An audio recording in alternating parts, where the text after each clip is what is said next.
South India shopping mall లో blockbuster Ashadam #1 kilo sale.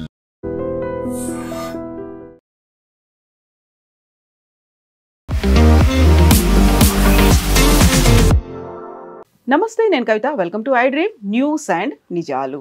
Ahmedabad plane crash కి సంబంధించి AAIB preliminary రిపోర్ట్ని అయితే రిలీజ్ చేసింది. అందులో బేసిక్ గా కనిపించింది ఇంధనం ఇంజన్లకి సప్లై అవ్వలేదు. అయితే కీలకమైనటువంటి పైలట్ల సంభాషణలో కేవలం 2 ముక్కలు మాత్రమే ఎందుకు రిలీజ్ చేశారు? బ్లేమ్ గేమ్ ఏమన్నా నడుస్తోందా? బోయింగ్ ఏమైనా PR స్టంట్లని చేసిందా? అక్కడ మేనేజ్మెంట్ అనేది జరుగుతుందా? పారదర్శకత లోపించింది, బయాస్డ్గా కనిపిస్తోంది అనేది నాట్ ఓన్లీ పైలట్లు కాదు, ఇక్కడ బాధిత కుటుంబాలు, అట్ ద సేమ్ టైం బ్రిటన్లో ఉన్నటువంటి భారత కుటుంబాలు కూడా ఎందుకు చెప్తున్నాయి? యాక్చువల్గా జరగాల్సిందేంటి? ఇన్ డెప్త్ రిపోర్ట్ ఎప్పుడు వస్తుంది? మనతో పాటుగా ఉన్నారు సీనియర్ జర్నలిస్ట్ సురేష్ కొచ్చతిల్ గారు. హలో సార్, నమస్తే. ఏఐబి రిపోర్ట్ వచ్చిన తర్వాత 15 పేజీల రిపోర్టే, కాకపోతే బోల్డ్ అన్ని క్వశ్చన్స్ ఉన్నాయి సార్. ఆ క్వశ్చన్స్ అన్నిటికీ answers, in depth analysis, in depth investigation ఎప్పుడు అవుతుందంటారు? ఫస్ట్ డిస్క్లైమర్, నేను ఒక పైలట్ కాదు, నాకు ఎయిర్లైన్స్తో సంబంధం లేదు. కానీ ఈ యాక్సిడెంట్ జరిగి దాని తర్వాత ఈ రిపోర్ట్ వచ్చిన తర్వాత నేను 2 సర్వింగ్ పైలట్స్తో మాట్లాడాను. వాళ్ళు ఆన్ రికార్డ్ రాలేరు because they are working for one of India's private airlines. కానీ వాళ్ళతో డీటెయిల్గా మాట్లాడాను నేను. ఫస్ట్ ఈ ఆయిల్ స్విచ్ గురించి కానివ్వండి, మిగతా సేఫ్టీ ఫీచర్స్ గురించి. వాళ్ళు కూడా మీరు చెప్పినట్లు ఇదే అడుగుతున్నారు, ఎందుకు ఆ 2 ముక్కలు ఒకటే పెట్టారు? ఎయిర్క్రాఫ్ట్ పుష్ బ్యాక్ నుంచి రన్వే ఎండ్ దాకా వచ్చేదాకా ఒక 2 నిమిషాలు పడుతుంది. అక్కడి నుంచి టేక్ ఆఫ్ చేసి అక్కడ ఒక హైట్కి వెళ్ళిన తర్వాత క్రాష్ అయిన దాకా బహుశా ఒక 1 minute 15-20 seconds ఉంటుంది, మేడే కాల్ దాకా. ఈ రికార్డ్ మొత్తం ఎందుకు రిలీజ్ చేయట్లేదు? సెకండ్ పాయింట్, మీరు చెప్పిన మాట did you switch off no అని చెప్పింది ఎవరికి చెప్పారు? ఆ రోజు టేక్ ఆఫ్ హ్యాండిల్ చేస్తున్నది ఫస్ట్ ఆఫీసర్. మన దాంట్లో పైలట్ని మన కమాండర్ అంటాం, main person, senior most. Next నేర్చుకుంటుంది ఆయన, కో పైలట్. నేర్చుకోవడం కాదు, is qualified but under training constantly. Take off చేస్తున్న ఆయన అనమాట. కానీ కంట్రోల్ ఈయన దగ్గర కూడా ఉంటుంది. సో ఎవరి దగ్గర అడిగారు? సెకండ్ పాయింట్, ఈ స్విచ్ ఆఫ్ చేయడం 1 second జరిగింది అంటున్నారు. ప్రెస్ ఇట్లా లిఫ్ట్ చేసి వెనక గుంజాలి, ఇంకోటి లిఫ్ట్ చేసి ఇంకా వెనక గుంజాలి. 2 ఒకటేసారి చేయలేము. 3 ఫింగర్స్తో చేస్తారంట. 3 ఫింగర్స్తో లిఫ్ట్ చేసి వెనక గుంజుతారు, 3 ఫింగర్స్తో లిఫ్ట్ చేసి వెనక గుంజుతారు. మనం కార్లో గేర్లు చేంజ్ చేస్తాం చూడండి, ఆ ప్రాసెస్ అట్లా ఉంటుంది అనమాట. కానీ this is very small switch. Definitely ఆ టేక్ ఆఫ్ స్టేజ్లో 2 ఫుల్ కాన్సన్ట్రేషన్లో ఉంటారు, ఎందుకంటే మ్యాక్సిమం ఇంజిన్కి పవర్ వెళ్తుంది. ఆ టైంలో మీరు ఇట్లాంటి పని చేయలేరు. ఏం జరిగింది? ఆన్ ఇట్స్ ఓన్ డిసెంగేజ్ అయిందా? దీనికన్నా ముందు 2-3 సార్లు దానికన్నా ఎక్కువ బోయింగ్ వార్నింగ్ ఇచ్చారు, సేయింగ్ దట్ ఆటోమేటిక్ డిసెంగేజ్మెంట్ నడుస్తుంది, మీరు ఒకసారి చెక్ చేసుకోండి. దీనికి ఒక లాకింగ్ సిస్టమ్ చెప్పాను చూడండి, లిఫ్ట్ చేయడం, వెనక గుంజడం, ముందుకు గుంజడం. మీరు అబ్జర్వ్ చేస్తుంటారు, ఎయిర్క్రాఫ్ట్ వచ్చి ఆగిన తర్వాత ఏరోస్టెస్ ఒక అనౌన్స్మెంట్ చేస్తుంది అందరి దగ్గర, please remain seated till the aircraft comes to complete halt and the captain switches off the engine. Exactly. మన వాళ్ళు ఎప్పుడు అర్థం చేసుకోవచ్చు దానికి ఎందుకు చెప్తున్నారు అనేది. ఆ మూమెంట్లో కూడా ఏదైనా జరగవచ్చు, దానికోసం మీరు కూర్చోండి, లేవకండి. కానీ మన వాళ్ళు ఎయిర్క్రాఫ్ట్ ఆగంగానే ఇమ్మీడియట్ ఏదో వాళ్ళు వెళ్ళిపోతారు, వాళ్ళని ఏదో వాళ్ళు మమ్మల్ని ఇక్కడ ఎయిర్పోర్ట్లో ఇచ్చేసి వెళ్ళిపోతారు రోడ్ మీద అని చెప్పేసి అట్లాంటి యాటిట్యూడ్. బస్లో మనం ఎట్లా బిహేవ్ చేస్తాం అదే బిహేవియర్ అన్నమాట. బట్ ఇక్కడ జరిగింది యాక్సిడెంట్లో నేను ఈ 2 పైలట్స్ అని మాట్లాడి వాళ్ళు ఏమన్నారంటే, first the entire conversation should be released. రెండవది, ఈ కాన్వర్జేషన్లో కూడా ఎవరితో మాట్లాడుతున్నారని క్లారిటీ కావాలి. దాంట్లో వాయిస్ మ్యాచింగ్ ఉంటుంది, ఎందుకంటే దానికన్నా ముందున్న 6 ఫ్లైట్ల రికార్డింగ్ కూడా దాంట్లో ఉంది, డిఫరెంట్ పైలట్స్ హ్యాండిల్ చేసిన అనమాట. రెండవది, ఈ ఇంజిన్కి వచ్చే సప్లై కట్ ఆఫ్ అయినప్పుడు ఎక్కడ కట్ ఆఫ్ అయింది? రన్వే స్టార్టింగ్లో కట్ ఆఫ్ అయిందా? టేక్ ఆఫ్ స్టేజ్లో కట్ ఆఫ్ అయిందా? ఎక్కడ కట్ ఆఫ్ అయింది? ఎప్పుడు అబ్జర్వ్ చేశారు? One pilot is asking the other pilot, did you switch of? ఆ టైంలో ఆయనకు ఫీలింగ్ ఏమొచ్చిందంటే ఎయిర్క్రాఫ్ట్లో ఇంజిన్కి పవర్ రావట్లేదు. సడన్గా ప్యానల్లో చూస్తే కట్ ఆఫ్ అని చూపిస్తుంది, స్విచ్ ఏమో ఇక్కడ ఉంది. Immediately would ask the question. ఇదంతా మనం కంజెక్చర్ చేస్తున్నాం మైండ్లో, రీకన్స్ట్రక్ట్. ఎవరో నా దగ్గర ఇంకొక ఛానల్ వాళ్ళు ఫోన్ చేసి అడిగారు పొద్దున, వీడియోలు ఎందుకు లేవని అడిగారు. ఆడియో ఉంది, టెక్నికల్ ఇంకో రికార్డర్ ఉంది, అది కూడా రెండు సెట్స్ ఉన్నాయి, ఒకటి ముందు ఉంటుంది ఎయిర్క్రాఫ్ట్, ఒక వెనక ఉంటుంది. మరి వీడియో ఎందుకు లేదు నేను చెప్పి నాకు తెలియదు. బోయింగ్ లాంటి కంపెనీలు, ఎయిర్బస్ లాంటి కంపెనీలు ఎందుకు ఇది ఆలోచించలేదు నాకు తెలియదు. బహుశా ఉండొచ్చు, ఎందుకంటే ఒక హైజాకింగ్ జరిగితే ఒక లోపల సీసీటీవీ ఉంటే ఈజీగా బయట ఉన్న వాళ్ళకి చూసుకోవచ్చు ఏం జరుగుతుంది లోపల అని చెప్పేసి. కానీ అది ఉందో లేదో నాకు తెలియదు, I'm not an expert in that. కానీ పెట్టొచ్చు డెఫినెట్గా. కానీ ఈ జరిగిన యాక్సిడెంట్ ఇప్పుడు ఏం చేయలేము మనం. మెయిన్ థింగ్ ఏంటంటే ఈ కాన్వర్జేషన్ కంప్లీట్గా రిలీజ్ చేస్తే తెలిసిపోతుంది. మూడవది, వాళ్ళ మీద ఒక పర్సనల్ అటాక్ చేయడం బంద్ చేయాలి వీళ్ళందరూ. ఎవరెవరో ఫారిన్ పైలట్స్ని తీసుకొచ్చి సూసైడ్ మెంటాలిటీ ఉండి వాళ్ళ అమ్మగారు చనిపోయారు దానికోసం డిప్రెషన్లో ఉన్నారు, లేనిపోయిన కథలన్నీ చెప్తున్నారు. కరెక్టే, ఎవరు అమ్మగారు నాన్నగారు చనిపోతే మన అందరికి డిప్రెషన్ ఉంటుంది కొన్ని రోజులు. అది చెప్పి మనం ఎవరైనా ఎయిర్క్రాఫ్ట్ తీసుకెళ్ళి క్రాష్ చేయడం కాదు. And if you wanted to crash, you could done it in the mid air, take off స్టేజ్లో అక్కర్లేదు. అది ఇంకా అక్కడ అసలు ఏ ప్రూఫ్ లేకుండా పోతుంది అక్కడ. ఇది అట్లీస్ట్ మీకు ఎయిర్క్రాఫ్ట్ దొరికింది, సీ మీద వెళ్ళి పడిపోతే మీరు ఏం చేస్తారు, ఎక్కడ వెళ్ళి ఎత్తుకుతారు? అది బ్లాక్ బాక్స్ దొరుకుతుంది, కానీ దాని తర్వాత ఏం చేస్తారు? బాడీ లేదు, ఎయిర్క్రాఫ్ట్ లేదు, ఏం లేదు. మనం మలేషియన్ ఎయిర్లైన్స్ చూసాం, మీకు గుర్తుంటుంది, ఒక 2-3 సంవత్సరాలు అయింది ఇప్పుడు కనిపించకుండా పోయింది. ఎక్కడ పోయింది ఎవరికి తెలియదు, కంప్లీట్ ఎయిర్క్రాఫ్ట్ పోయింది.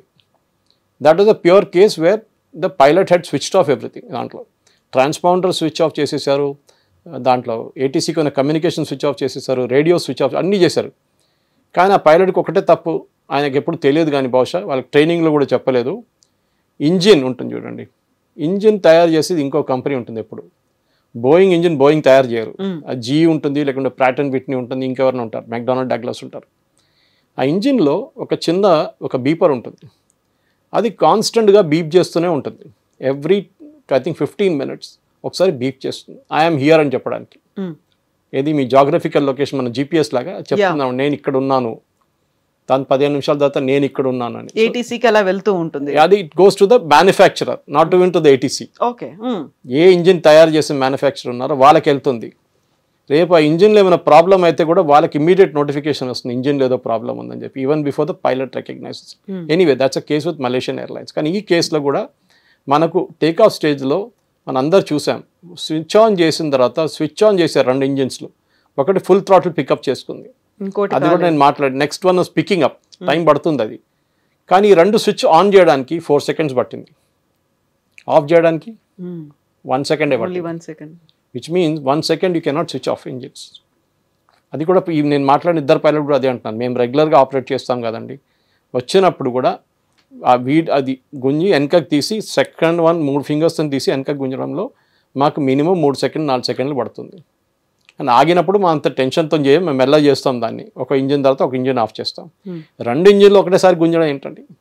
ఇంకో క్రేజీ లాజిక్ చూశాను నేను, ఎవరో ఇంకో మంచి ఏదో ఎక్స్పర్ట్ ఏదో ఛానల్లో చెప్తున్నారు, వీళ్ళు మనం యూజువలీ చేతి కడాలంటే వేసుకుంటాం ఒకసారి, లేకుంటే చైన్ వేసుకుంటాం, గోల్డ్ చైన్ ఒకటి లూజ్గా ఉంటుంది. వీళ్ళు బహుశా ఈయన థ్రాటిల్ ఇట్లా చేసినప్పుడు దానికి వెళ్ళి తాకింది, దాన్ని గుంజుకుని ఉంటారని. 2 ఒకటేసారి గుంజుతారండి, 2 స్విచ్లు ఒకటేసారి గుంజుతారు, అది కూడా మీరు గుంజలేరు, దాన్ని you have to lift it and then push it. మూడోది, ఎయిర్ ఇండియా కాదు అన్ని ఎయిర్లైన్స్కి బోయింగ్ ఒక అడ్వైజరీ ఇచ్చారు, మీరు ఈ స్విచెస్ చెక్ చేయండి రెగ్యులర్గా, ఇది ఒక్కొక్కసారి ఆటోమేటిక్ చేంజ్ అయిపోతుంది అని చెప్పేసి, దాని లాకింగ్ సిస్టమ్ ఒకసారి చెక్ చేసుకోండి అని చెప్పేసి. That was not mandatory. Mandatory అంటే కంపల్సరీ, అడ్వైజరీ ఇచ్చారు. కానీ ఇప్పుడు ఏం చెప్తానంటే ఈ స్విచ్ కూడా 2 సార్లు మార్చారంటున్నారు ఇప్పుడు లేటెస్ట్ దాంట్లో, 2 సార్లు మార్చారు లాస్ట్ 6 నెలల్లోనూ. That means it was reasonably checked అని చెప్పలేము, మనం చేయలేదని చెప్పలేము, చేశారు. దానికన్నా ముందు వచ్చిన రిపోర్ట్లు ఏం చెప్పండి, ఎయిర్ ఇండియా ఏం చేయలేదన్నారు. తర్వాత వాళ్ళు రికార్డ్ చూపించారు, కాదు 6 నెలల ముందు చేంజ్ చేసాం ఆ స్విచ్, 2 సార్లు చేంజ్ చేసాం అని చెప్పారు. అంటే they was some problem, obvious, దానికి ప్రాబ్లం లేకుండా ఎవరు మార్చరు కదండి. సో ఏం జరిగింది? సో మన ఈ ఎంటైర్ పిక్చర్ చూసినప్పుడు నేను కూడా యాజ్ ఐ సెడ్ బిఫోర్, నేను ఎక్స్పర్ట్ కాదు, కానీ అదర్ పాలిటిక్స్ అడిగితే పాలిటిక్స్ మాట్లాడతాను, కానీ ఎకానమీ మాట్లాడతాం. కానీ ఇట్లాంటి పరిస్థితుల్లో మన ఎక్స్పర్ట్స్ దగ్గర మాట్లాడాల్సింది. కానీ దీని తర్వాత this is only preliminary report, final report ఇంకా రావాలండి. అది వచ్చిన తర్వాతనే మనం ఏ సొల్యూషన్కి వెళ్తున్నా చూడాలి. కానీ అన్నిటికంటే ఇంట్రెస్టింగ్ ఒక కాంట్రవర్సీ జరిగింది, అది మనం ఇండియన్ మీడియాలో అస్సలు ఎవరు పట్టించుకోలేదు. ఈ రిపోర్ట్ ఆ రోజు రిలీజ్ చేసింది రాత్రి పొద్దున ఎర్లీ మార్నింగ్ 1:30. ఇండియాలో ఎవరైనా 1:30కి రిపోర్ట్ రిలీజ్ చేస్తారండి? మీడియాకి పీక్ టైంలో ఇస్తారు, యూజువల్లీ ఈవినింగ్ టైప్ ఇస్తారు, లేకుంటే పొద్దున 10 గంటలకు ఇస్తారు. రాత్రి 1:30 రిలీజ్ చేయాల్సిన ఏమొచ్చిందండి మీకు? అప్పుడు క్యాల్కులేషన్ అంటే అక్కడ యుఎస్ ఉన్న స్టాక్ ఎక్స్చేంజ్ క్లోజ్ అయిపోతుంది ఆ టైంకి, బోయింగ్ షేర్స్ ఎఫెక్ట్ కాకూడదని చెప్పి ఆ టైంలో రిలీజ్ చేయమన్నారంట బోయింగ్ వాళ్ళు. అది వీకెండ్ కాబట్టి పర్లేదు, మండే నుంచి మళ్ళీ చూసుకుందాం అని చెప్పేసి. సో బోయింగ్కి ఏం భయం లేకుంటే బోయింగ్ ఎందుకు చెప్పారు అది. రెండవది, అదే రోజు బోయింగ్ ఈ స్టాక్ ఎక్స్చేంజ్ ఇన్ఫార్మ్ చేసే ముందు వాళ్ళు డ్రాప్ చేయమన్న రిపోర్ట్ కన్నా ముందు అదే టైంలో New York times and Washington post ఈ రిపోర్ట్ రిలీజ్ చేశారు వాళ్ళ దాంట్లో, పైలట్ ఎర్రర్ అని చెప్పేసి. మన ఇండియన్ మీడియాలో ఇంకా రాలేదు న్యూస్, దానికన్నా ముందు యూఎస్ మీడియాలో వచ్చేస్తుంది. ఎవరు ఇచ్చారు వాళ్ళకి? Obviously Boeing was a part of the team. Air accident బ్యూరోలో వాళ్ళు కూడా ఉన్నారు, FAA ఉన్నారు, ఇప్పుడు ఎయిర్ బస్ అయితే ఎయిర్ బస్ వాళ్ళు ఉంటారు అట్లా. సో ఆబ్వియస్లీ వాళ్ళకి ఒక కాపీ ఇచ్చి ఉంటారు. Ministry of external affairs copy ఇస్తారు, మినిస్ట్రీ ఆఫ్ సివిల్ ఏవియేషన్ దగ్గర చాలా కాపీలు ఉంటాయి. వాళ్ళ కన్సల్టేటివ్ కమిటీని కూడా బ్రీఫ్ చేశారు వీళ్ళు ఎయిర్ యాక్సిడెంట్ బ్యూరో వాళ్ళు మినిస్ట్రీలో. సో బహుశా కాపీ బోయింగ్ దారు ఉండే, వాళ్ళ కాపీ వాషింగ్టన్ పోస్ట్ న్యూయార్క్ టైమ్స్కి ఇచ్చారు. చూడండి, మా తప్పేం లేదు, మా ఎయిర్క్రాఫ్ట్ చాలా సేఫ్, జరిగింది ఏదో వాళ్ళ పైలట్ తప్ప అని చెప్పేసి. పాపం చనిపోయిన పైలట్స్ అక్కడ డిఫెండ్ చేయలేరు కదా వాళ్ళు వచ్చి. That's a sad fact of life. Dead men never tell tales అంటారు దాని ఇంగ్లీష్లో. కథలు చెప్పలేరు వాళ్ళు వచ్చి, వాళ్ళు మేమేం చేసాం, ఎందుకు చేసామని చెప్పేసి డిఫెండ్ చేయలేరు. సో వాళ్ళు డిఫెండ్ చేయాల్సింది ఎయిర్ యాక్సిడెంట్ బ్యూరో. వాళ్ళు కంప్లీట్గా ఇన్వెస్టిగేట్ చేసి కాన్వర్జేషన్లో ఏం జరిగింది, ఆ ఎయిర్క్రాఫ్ట్ స్విచ్చెస్ ఆటోమేటిక్ ఆఫ్ అయిందా, 1 minute 1 second మీరు చేయొచ్చా లేదా ఇంకోసారి చూపియండి, సిమ్యులేటర్ చూపించచ్చు, మీరు సిమ్యులేటర్లో చూపియండి, 1 second చెక్ చేస్తే కాదంటున్నారు. మినిమం 3 seconds తీసుకుంటుంది. టక్ టక్ టక్ టక్ టక్ టక్ 2 seconds తీసుకుంటుంది. సో 3 seconds తీసుకున్నప్పుడు సెకండ్ టైం ఆన్ చేసినప్పుడు 4 seconds తీసుకుంది. So obviously there is a mismatch ఎక్కడో. సో దానికి ఫుల్ రిపోర్ట్ వస్తేనే మనకి చాలా ఇంకా క్లారిటీ వస్తుంది. కానీ ఇట్లాంటి పార్షల్ రిపోర్ట్ రిలీజ్ చేయడంలో చాలా మటుకు ఎయిర్ యాక్సిడెంట్ బ్యూరో వాళ్ళ ఇమేజ్ కూడా చాలా దెబ్బతిన్నది. ఎందుకంటే చాలా కాన్స్పిరసీ థియరీస్ వస్తుంది అన్నమాట. ఎందుకు చేశారు? బోయింగ్ని సేవ్ చేయడానికి చేశారా? బోయింగ్ని వాళ్ళ ఇమేజ్ కాపాడడానికి చేశారా? లేకుంటే ఇలా Indian airlines air India image ఖరాబ్ చేయడానికి చేశారా? లేకుంటే పైలట్స్ మీద వేయడానికి ట్రై చేస్తున్నారా? వీళ్ళందరూ అన్ని కాన్స్పిరసీ థియరీస్ వస్తున్నాయి అనమాట. ఇన్ఫాక్ట్ ఆ రోజు పొద్దున్న ఈ పైలట్స్తో మాట్లాడిన ఒక ఆయన చెప్తున్నాడు, just going to the airport, నేను టెన్షన్లో ఉన్నానని చెప్తున్నాడు. ఎందుకంటే మనం సైకలాజికల్గా దే ఆల్ ఇంపాక్టెడ్. ఇంకొక ఆయనతో మాట్లాడితే is retired air force pilot. So ఆయనకు ప్రాబ్లం లేదు. చాలామంది ఉన్నారు ఎయిర్ ఫోర్స్ నుంచి రిటైర్ అయిన వాళ్ళు, though are working with Air India and IndiGo. వాళ్ళ దగ్గర మాట్లాడి వాళ్ళదే అంటున్నారు, ఎయిర్ ఫోర్స్లో పనిచేసిన వాళ్ళకి అంత ఇంపాక్ట్ లేదు. ఎందుకంటే వాళ్ళు ఇది రెగ్యులర్గా చూస్తుంటారు. మొన్న జాగ్వార్ క్రాష్ అయింది, 2 పైలట్ చనిపోయారు. సో వాళ్ళకి ఒక మెంటల్ మేకప్ ఉంది వాళ్ళకి. కమర్షియల్ పైలట్స్కి సివిలియన్ లైన్ నుంచి వచ్చిన వాళ్ళకి అది లేదన్నమాట. So different situation. ఎందుకంటే దాని next day I flu to Bengaluru. Crash జరిగిన నెక్స్ట్ డే నేను మన హైదరాబాద్ ఎయిర్పోర్ట్ నుంచి బెంగళూరు ఎక్కాను. నేను ఇండియన్ ఇన్స్టిట్యూట్ ఆఫ్ సైన్స్లో ఒక లెక్చర్ ఉంది దానికి. అందరు ఫేస్ చూస్తున్నాను ఆ రోజు, ఎందుకంటే జరిగి 24 గంటలు కూడా కాలేదు. వాళ్ళ ఫేస్ చూస్తున్నాను, వాళ్ళ రియాక్షన్ చూస్తున్నాను. చెక్ ఇన్ కౌంటర్ కానీ, బోర్డింగ్ కౌంటర్ కానీ, దాని తర్వాత ఎయిర్క్రాఫ్ట్ ఎంటర్ చేసిన తర్వాత, ఎయిర్క్రాఫ్ట్ కూర్చున్న తర్వాత, టేక్ ఆఫ్ చేస్తున్నాను, అన్నీ కొంతమంది ఫేస్ నేను చూస్తున్నాను రియాక్షన్. టేక్ ఆఫ్ చేసిన తర్వాత ఒక రిలీఫ్ అన్నమాట. సో మనం కూడా ప్యాసింజర్స్కి, ఎందుకంటే చాలామంది ఇప్పుడు కూడా ఫ్లై చేస్తున్న వాళ్ళకి భయం ఉంటుంది ఆ రోజు జరిగింది ఏంటి అనేది చెప్పేసి. బహుశా ఒక 6 నెలలు మర్చిపోతారు, 6 నెలలు 3 నెలలు మర్చిపోతారు అందరూ. సో కానీ వీ షుడ్ ఎన్ష్యూర్ ఒక కాన్ఫిడెన్స్, మన ఎయిర్లైన్ సిస్టంలో ఉండే కాన్ఫిడెన్స్ మనం తీసుకురావాలి రిటర్న్. దట్ ఆ pilots are good, next they are best in the world అని చెప్పొచ్చు. సో వాళ్ళ మీద ఇట్లాంటి ఆరోపణలు చేయకండి. రోజుకి 2,000-3,000 ఫ్లైట్స్ టేక్ ఆఫ్ చేస్తూ ల్యాండ్ చేస్తూ ఉంటుంది. జరిగింది, అది ఎందుకు జరిగిందో కనుక్కుందాం మనం ఒకసారి. దాని తర్వాతనే we'll come back to the final decision అన్నమాట. సో ఇప్పుడు కూడా ఏఐబి రిపోర్ట్ రావడానికి యాక్సిడెంట్ జరిగిన 30 daysలోనే రిపోర్ట్ పబ్లిష్ ఇవ్వాలి కాబట్టి ఇచ్చారు అనేది. అందులోనూ కూడా మన వాళ్లతో పాటుగా బ్రిటిషర్స్ కూడా ఉన్నారు, 52 మంది ఉన్నారు. కాబట్టి అక్కడ అంతర్జాతీయ సమాజం ముందు చెప్పుకోవడానికి వీఆర్ ట్రాన్స్పరెంట్ అన్నట్టుగా రిలీజ్ చేశారు తప్ప అక్కడ బయాస్డ్గా ఉంది అనేది. బోయింగ్ ఏమైనా PR స్టంట్లు చేసిందా, మేనేజ్ చేసిందా అనేది, అలాంటి ప్రెషర్స్ ఏమైనా ఉన్నాయంటారా? ఇప్పుడు నేను బయట ఉన్నాను, నేను చెప్పలేను అక్కడ ఏం జరిగింది అనేది. కానీ యూజువలీ నేను ఒక కంపెనీ నడిపిస్తున్నా అంటే నా కంపెనీ మీద ఆరోపణలు రాకుండా చూసుకుంటాను నేను. అది మన కోర్టులో ఆర్గ్యూ చేసేలాంటి కేసు కాదు అది. మీ మీద ఆరోపణ చేస్తాను, మీరు రిప్లై ఇస్తారు, అట్లా కాదు. అక్కడ ఉన్న డేటా చూసుకొని ఆ డేటాని టెక్నికల్ డేటా తీసి సిమ్యులేటర్లో ఇస్తారు. సిమ్యులేటర్లో 2 పైలట్ కలిపి నడిపిస్తారు. ఏం జరిగింది ఆ ఉన్న డేటాతో చెప్పినాడు, ఎయిర్క్రాఫ్ట్ ఎట్లా క్రాష్ అయిందని సిమ్యులేటర్లో తెలిసిపోతుంది. బహుశా టెస్ట్ చేసి ఉంటారు వాళ్ళు. కానీ ఇంకా ఎక్స్ట్రీమ్ టెస్ట్, ఎందుకంటే ఇది ఇంకా తర్వాత ఇప్పుడు ప్రిలిమినరీ డేటా ఇక్కడ యాక్సెస్ చేసుకున్నారు. ఇదే బ్లాక్ బాక్స్ మళ్ళీ యూఎస్కి పంపించవచ్చు.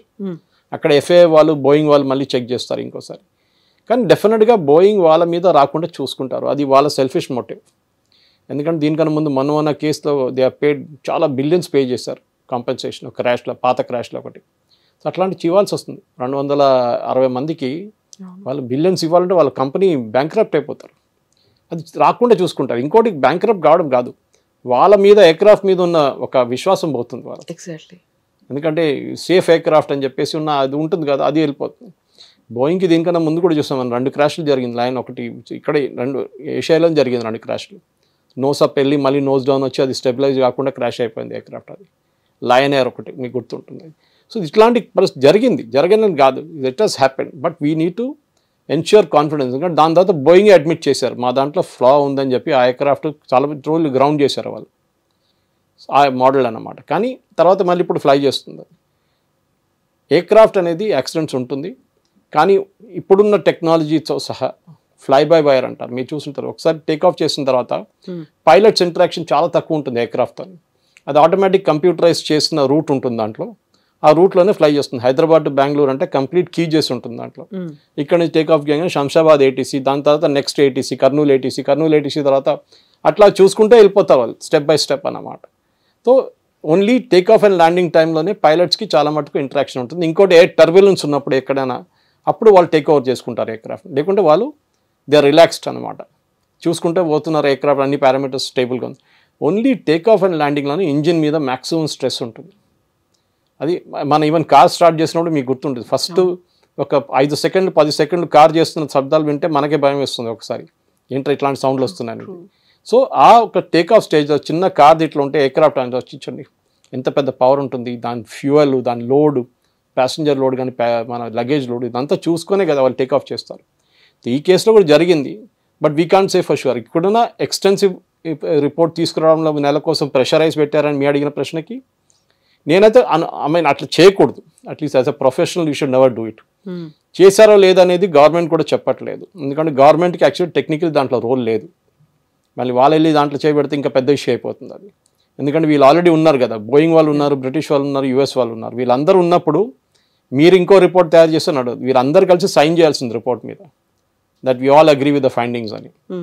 కానీ నేను చెప్పినట్లు ఈ రిపోర్ట్ ఎందుకు ముందు బోయింగ్కి ఇచ్చారు, వాళ్ళు ఎందుకు యూఎస్లో ముందు పబ్లిష్ చేయించారు, స్టాక్ ఎక్స్చేంజ్ క్లోజ్ అయిన తర్వాత ఎందుకు పబ్లిష్ చేశారు, ఈ క్వశ్చన్స్ ఇప్పుడు కూడా ఉండిపోతుంది.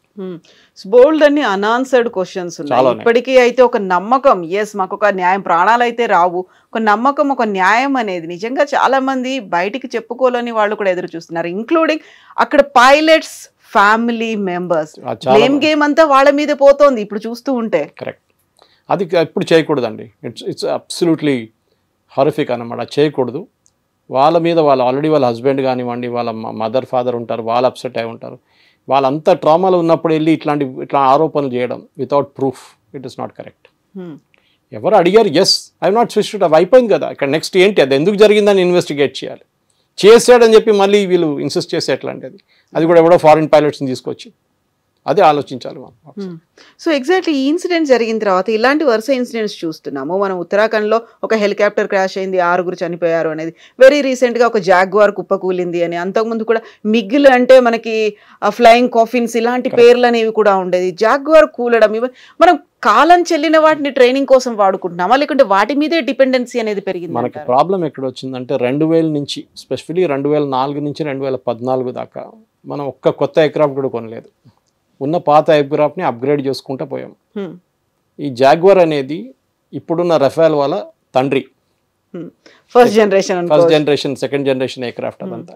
దాన్ని అప్గ్రేడ్ చేశారు చాలా మటుకు. దాట్స్ సేమ్ కంపెనీ తయారు చేసిన కంపెనీ డెసాయ్ రెండిటికి. కానీ ఇప్పుడు వస్తున్న ఫోర్త్ జనరేషన్, దాని తర్వాత 5th జనరేషన్ రఫేల్ మనకు వస్తుంది. 1980లో మోస్ట్ ఆఫ్ ద జాగ్వార్స్ని రిటైర్ చేసేసారు లోకంలో, ఈజిప్ట్ కానీ మిగతా. మనం ఇంకా నడిపిస్తున్నాం దాన్ని.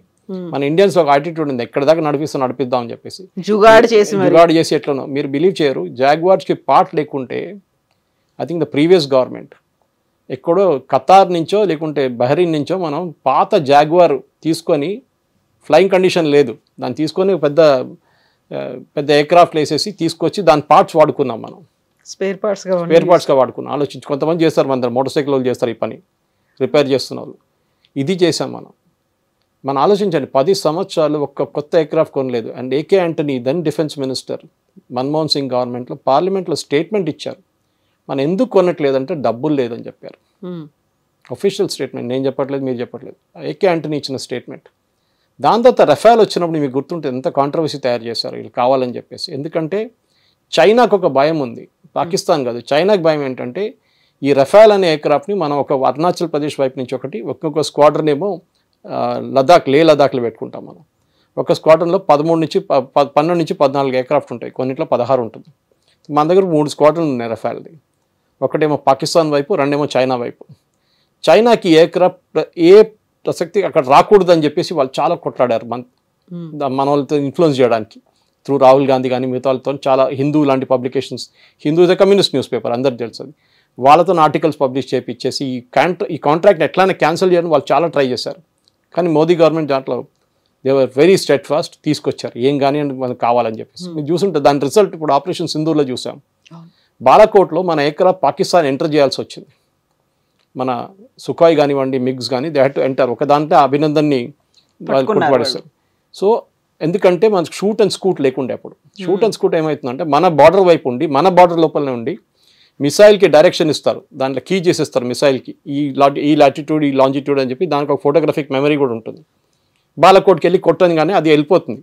ఎయిర్క్రాఫ్ట్ ఏమో రిటర్న్ వచ్చేస్తుంది, మనం ఎంటర్ చేయక్కర్లేదు. రఫాల్కి కెపాసిటీ ఉంది షూట్ అండ్ స్కూట్ది, అది లేదు. ఫైర్ అండ్ ఫర్గెట్ అంటారు ఇంకో పేరు దాంది. అది ముందు మన దగ్గర లేకుండే. ఇప్పుడు చూడండి, ఈసారి వచ్చినప్పుడు మనం వీడెంట్ ఎంటర్ పాకిస్తాన్, ఇక్కడ ఉండి మనం చేసాం అన్ని కావాలని. భారత్ వైపు నుంచి మనం రఫాల్ ఫైర్ చేసాం, బ్రహ్మోస్ ఫైర్ చేసాం, వీడిడ్ మిగతా స్టింగర్ ఫైర్ చేసాం, అన్నీ చేసాం మనం ఇక్కడి నుంచి. సో ఆ ఎయిర్క్రాఫ్ట్ని కొనకుండా ఉండడం, దాంతోనే మనకు ప్రాబ్లం. అది కాకుండా ఇంకోటి మనం చూస్తున్నాం, ఈవెన్ డిఆర్డిఓ కానీ హెచ్ఏఎల్ కానీ ఎయిర్ చీఫ్ చెప్పారు, he made it very clear sir, మా హెచ్ఏఎల్ దగ్గర ఇచ్చిన ఆర్డర్లే వాళ్ళు ఇవ్వలేకపోతున్నారు, తేజస్ కంప్లీట్ స్క్వాడ్రన్ తయారు చేయలేకపోతున్నారు. ఎందుకంటే వాళ్ళకి ప్రొఫెషనల్ కాదండి, వాళ్ళు ఈజ్ నాట్ ప్రొఫెషనల్. సరే చేశారు, సుఖాయ్ చేశారు, మిక్స్ తయారు చేశారు, అన్నీ చేశారు, కానీ వాళ్ళకి ఆ కెపాసిటీ లేదు హ్యాండిల్ చేయడంలో. సాఫిస్టికేటెడ్ ఎయిర్క్రాఫ్ట్ కానివ్వండి, మిగతా కానీ డెడ్ లైన్స్ మీట్ చేయడంలో. దెన్ అడ్వాన్స్డ్ ఎయిర్క్రాఫ్ట్ ఉంది ఏఎంసీ, అది కూడా ఇంకా కాలేదు, డ్రాయింగ్ బోర్డులు ఉంది, అది ఇంకా మనం ఎన్ని రోజులు వెయిట్ చేస్తామండి. So we have now brought in private sector. ఇప్పుడు ప్రైవేట్ సెక్టర్ని తీసుకొచ్చాం. ఇప్పుడు మనం టాటా బోయింగ్తో టాటా అండ్ రఫాల్ అంటే డసాతో కలిసి రఫాల్ది మొత్తం షెల్ హైదరాబాద్లో తయారు చేస్తున్నారు, కొత్త ప్రాజెక్ట్. ఇంకో 6 నెలలు స్టార్ట్ అయిపోతుంది. అంటే ఎయిర్క్రాఫ్ట్ కంప్లీట్ స్ట్రక్చర్ ఇక్కడ తయారు చేస్తున్నారు హైదరాబాద్. దాని తర్వాత ఫ్రాన్స్కి తీసుకెళ్తారు, దాన్ని అసెంబ్లీ చేస్తారు. మన కార్ అవుటర్ షెల్ ఉంటుంది చూడండి, దాని తర్వాత టైర్లు పెట్టాల్సి వస్తుంది, దాంట్లో ఇంజిన్ పెట్టాలి, దాంతో అక్కడే చేస్తారనమాట. ఏవియానిక్స్ పెట్టాల్సి వస్తుంది, అన్నీ చేయాల్సి వస్తుంది. కానీ అట్లీస్ట్ మేజర్ పార్ట్ ఇక్కడ జరుగుతుంది ఇప్పటి నుంచి. ఒక డెడ్ లైన్ మీట్ చేయవచ్చు మనం. ఇండిజినైజేషన్ అని చెప్పొచ్చు, ఆత్మనిర్భర్ భారత్ అంటాం మనం. This is Aatmanirbhar Bharat. Private సెక్టర్కి ఇస్తాం. చైనా చూడండి, J-15, J-17, J-19, J-35 అన్నీ తయారు చేసుకుంటారు. మన దగ్గర హెచ్ఏఎల్ వాళ్ళు స్ట్రగుల్ చేస్తున్నారు to make one aircraft. DRDO, HAL వీరిద్దరు ఫెయిల్ అయ్యారు, నాకు డౌట్ లేదు. సరే వాళ్ళ రీజన్స్ వాళ్ళకు ఉంది, ఇంజిన్ దొరకలేదు, కావేరీ ఇంజిన్ పనిచేయట్లేదు, చాలా మటుకు ఆరోపణలు వచ్చినాయి. జీఈ వాళ్ళు డిలే చేశారు ఇంజిన్స్. కానీ ఎందువల్ల వెయిట్ చేస్తామండి, ఇట్లాంటి పైలట్ చనిపోతున్నారు. How can you wait for all this? She should not wait. అది మనం ఈవెన్ పాత MiG-21 కూడా మీరు చెప్పినట్లు ఫ్లయింగ్ కాఫిన్స్ ఉండేది, దాన్ని కూడా కంపల్సరీగా రిటైర్ చేయాలి. మనకు 40 స్క్వాడ్రన్లు కావాలి. వీ నీడ్ 40 స్క్వాడ్రన్స్, ఒకటి 12 నుంచి 14, 16 ఎయిర్క్రాఫ్ట్. మన దగ్గర ఇప్పుడున్న 30 కూడా లేవు, 28 అయింది ఇప్పుడు. We are short of 12 squadrons. కొనాలంటే పెద్ద కాంట్రవర్సీ చేస్తారు రాహుల్ గాంధీ ఇలాంటి వాళ్ళు, అది ఇది అని ఆరోపణ చేస్తారు. ఎందుకంటే వస్తే చైనాకి ప్రాబ్లం అవుతుంది, పాకిస్తాన్కి ప్రాబ్లం అయింది. అది వాళ్ళు కొనకూడదు ఇండియన్ గవర్నమెంట్. వాళ్ళు ఈ పొలిటీషియన్స్ని యూజ్ చేసుకుంటారు, బయట ఉన్న ఏజెంట్స్ అందరు కలిసి. కానీ ఎట్లయినా ఇప్పుడు రఫాల్ది మనం ఇంకో 2 స్క్వాడ్రన్ మన నేవీ కోసం కొంటున్నాం మనం, నేవల్ వర్షన్, దాంట్లో వర్టికల్ ల్యాండింగ్ టేక్ ఆఫ్ ఉంటుంది దానికి. సో అట్లాంటి పరిస్థితుల్లో మనం కూడా సుఖాయ్ ఆఫర్ చేస్తున్నారు ఇప్పుడు Russia. They said will give the complete design, ఇండియాలో తయారు చేసుకోండి అంటున్నారు వాళ్ళు. We should accept it. 3 స్క్వాడ్రన్లు అది ఎప్పుడు మిక్స్ అండ్ మ్యాచ్ చేసుకోవాలండి. ఎందుకంటే ఒకటే కంపెనీ దగ్గర తీసుకుంటే రేపు వాళ్ళు బ్లాక్మెయిల్ చేయొచ్చు. మనం వీ సఫర్డ్, మన యూఎస్ నుంచి మనకి ఎయిర్క్రాఫ్ట్ కాదు మిగతాది పోఖ్రాన్ బ్లాస్ట్ చేసిన తర్వాత వాళ్ళు మొత్తం బ్లాక్ లిస్ట్ చేసేస్తారు ఇండియన్ కంపెనీస్ని. మనం ఏం కొనలేకపోయాం మనం అక్కడి నుంచి. అట్లా కాకూడదు ఎప్పుడు.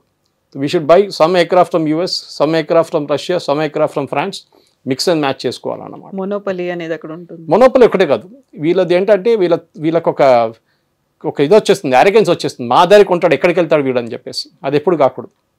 ఉన్నప్పుడు 2-3 మోడల్ పెట్టుకోండి, పనికొస్తారు. ఎందుకంటే ఎప్పుడైనా మీరు మిక్స్ అండ్ మ్యాచ్ చేసుకోవచ్చు. Thank you so much. Thank you. నిజంగా ప్రస్తుతం ఉన్నటువంటి సమాజం దేనికి ప్రయారిటీ ఇస్తుంది? ఆర్థిక సంబంధాల చుట్టూ మాత్రమే తిరుగుతోంది. మళ్ళీ ఎన్నికలంగానే చాలా విరక్తి కలుగుతున్నాం. మంచి అనిపిస్తుంది కదా, లేడీస్ కూడా ఛాలెంజింగ్ జాబ్స్ చేసినప్పుడు చాలా బాగుంటది. ట్రాఫిక్ అసిస్టెంట్స్ గా నియమించిన ట్రాన్స్జెండర్స్ అందరితో సాల్యూట్ చేయించుకుంటున్నారు. ఫుడ్ డెలివరీ ఇవ్వటానికి వెళ్ళినటువంటి డెలివరీ బాయ్ అనిల్ పై కళ్ళ ముందు